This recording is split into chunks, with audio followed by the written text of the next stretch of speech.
long history of conversations about Adivasis. These are savages, they are not human, therefore their land is available to take, there is nobody there. So why did they do it? Why did they burn the whole Khanda forest? Because they could, because there was land to take over, because they had the weapons. And that's the same story year after year, decade after decade, generation after generation.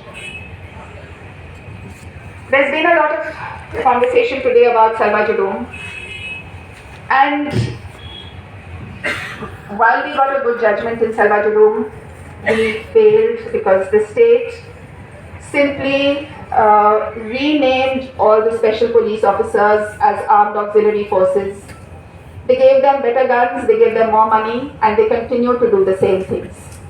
They are continuing now as DRG, District Reserve Group, and they continue to be taken from surrendered Maoists. People who are arrested from villages are made into DRG, and they continue to terrorize the villages. We filed contempt case in 2012, and that case has still not been heard. The last hearing of our case was in 2018, after which the judges retired. It has not been listed a single time since. In any case, with this kind of judiciary, where they are giving permission to go ahead with the Gyanvapi takeover of the Gyanvapi mosque, where every single judgment except the electoral bonds judgment has gone in favor of the government, there is not much point hoping from the judiciary, I think, anymore. But where do we hope? In the last few years, since 2021, across Bastar, there have been several movements of Adivasi youth. People since 2021, where camps have been coming up every 2 kilometers in Bastar, across North and South Bastar. According to one newspaper report, there were 65 camps in October 23, and literally on a weekly basis, one camp is being built in every single village. In the latest announcement, in 26 February 24, the IG announced that there would be 50 additional camps coming up, 5 to 7 security camps every month to push back the Naxalites and to bring in development in the region. The IG said that by establishing these camps, the villagers will be rendered free from Naxal terror by the 5 elements of Vishwas, Vikas, Suraksha, Nyay and Seva. So every 1 kilometer in some areas, say the road from Dornapal to beyond Chintagufa, which is one long, what used to be a state highway, every village will now have a camp. In 2021, in May 2021, overnight a camp came up in village Silgair, and people were not informed about the camp coming up in their land. So the next morning when they woke up, some people from that side came and said, they came to the haat, to the market and said, do you know that a CRPF camp has come up? So people went to the camp to find out, and they found that a whole row of barbed wire had come up on the highway, the trees had been cut, and they started protesting. 15,000 people sat there on dharna, and they asked, how can you build a camp on our land overnight? And on the 4th day of the dharna, there was a police firing. 3 people were killed. 1 woman who was pregnant died in the stampede.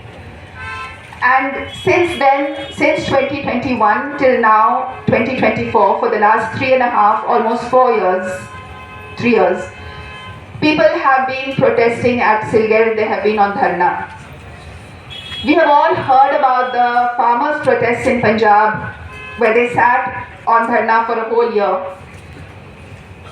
But very few people have heard about the protests being waged by Adivasis across Bastar for the last 3 years, sitting on dharna, and now there are at least 16 dharna sites across, more than 16 across both South Bastar and North Bastar. As new camps come up, people start protesting against these camps coming up on their land.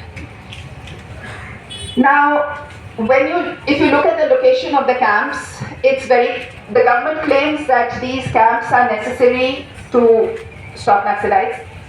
And they're also necessary to bring in development. But if you look at the way these camps are structured and the roads that are being built, the 6-lane highways, they are clearly connected to mining sites. So the roads from Belladilla leading out or the roads from Raughat are all surrounded by camps and by wide roads. When these camps come up, people are not, so under the 5th schedule, people are supposed to be consulted under PESA whenever their land is taken to set up a camp or for any other reason. The Forest Rights Act is supposed to apply, so if if the forest is being taken over, then they are supposed to be consulted. But all of these camps come up overnight, and it also means that huge areas of forest are destroyed and we don't know what happens to the trees. We don't know who's taking the trees, and these are valuable teak trees, valuable trees of every sort. And there is huge forest destruction. We asked, so is the forest department consulted? They said, yes, the forest department knows. So if the forest department knows and does marking, then you can't do it secretly overnight. If you do it secretly overnight, that means you're cutting trees without forest department permission. And nobody knows what's happening to the trees. And that itself is a huge scam. It's a huge scam of the sort that the government should take note of if it was concerned about environment, that the court should take note of when it hears the Godavarman case, but nobody is talking about this. What happens when these camps come up overnight? Sometimes they're on people's sacred sites, sometimes they're on common land, sometimes they're on private land, but nobody cares about Adivasi sacred sites, whether it's when these camps come up or when they are establishing mines across all the sacred sites of Adivasis.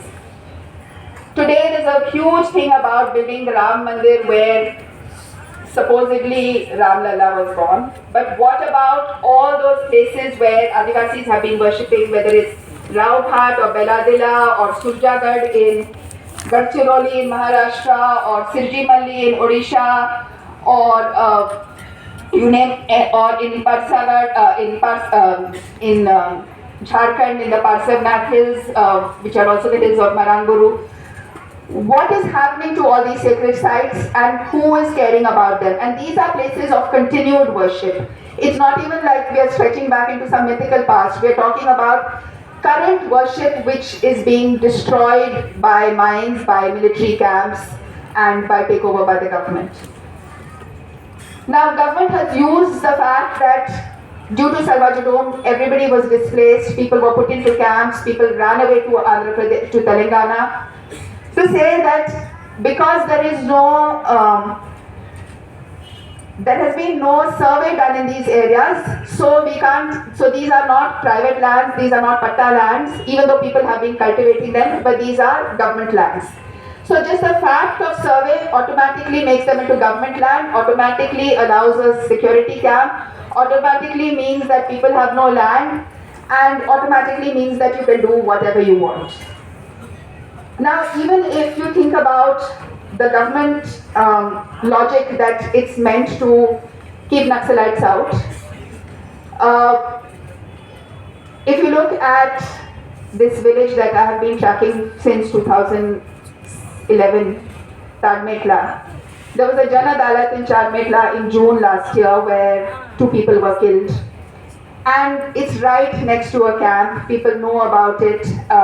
Police are not stopping it. Villagers are unhappy about the Jan Adalat, but nobody is doing anything. And clearly the camps have no relationship to keeping them out. I mean, yes, the Maoist presence in the villages has gone down because of the camps, but it's not really addressing the government.